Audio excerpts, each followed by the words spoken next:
Hello friends, welcome back to our channel. மாணவனாசிரியர் இன்றைக்கி இந்த வீடியோவில் தமிழ்நாட்டில் 1லேருந்து 12ஆம் வகுப்பு பள்ளி கல்லூரிகளுக்கு நாளை விடுமுறை, கல்வித்துறை அதிரடி உத்தரவு அப்படிங்கிற மாதிரி ஒரு அப்டேட் கிடச்சிருக்கு. ஸோ இதுக்கான ஒரு எக்ஸ்ப்ளனேஷன் இந்த வீடியோவில் பார்க்கலாம். இது பார்க்குறதுக்கு முன்னாடி மாணவனாசிரியர் யூடியூப் சேனல் சப்ஸ்கிரைப் பண்ணி கீழே கூட பெல்லைக்கான ப்ரெஸ் பண்ணி ஆளுவீங்க. ஸோ அப்போ தான் ஸ்கூல் காலேஜ் ஆல் ரிலேட்டட் அப்டேட்லாம் தொடர்ந்து நோட்டிஃபிகேஷன் வரும்.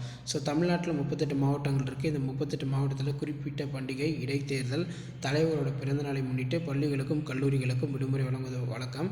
அதன் அடிப்படையில் நாளை எந்த மாவட்டத்தில் எதுக்கோசரம் பள்ளி கல்லூரி விடுமுறைனா பிப்ரவரி 5 பள்ளி கல்லூரிகளுக்கு விடுமுறை. சற்று முன்பு வெளியான அறிவிப்பு. பிப்ரவரி 5ஆம் தேதி ஈரோடு மாவட்டத்திற்கு விடுமுறை அறிவித்து தமிழ்நாடு அரசு பார்த்தோன்னா அஃபிஷியலாக ஜியோ ரிலீஸ் பண்ணிட்டாங்க. ஏன்னா ஈரோடு மாவட்டத்தில் இடைத்தேர்தல் பார்த்தோன்னா நடத்தப்பட இருக்குது. நாளை பிப்ரவரி, அதாவது இன்று பார்த்திங்கன்னா பிப்ரவரி 5ஆம் தேதி. ஸோ இன்று பிப்ரவரி 5ஆம் தேதி பார்த்திங்கன்னா நடத்தப்பட இருக்குது அப்படிங்கிற மாதிரி சொல்லியிருக்காங்க. நாளை தினம் பார்த்திங்கன்னா நடத்தப்பட இருக்குது. ஸோ அதனால் பார்த்திங்கன்னா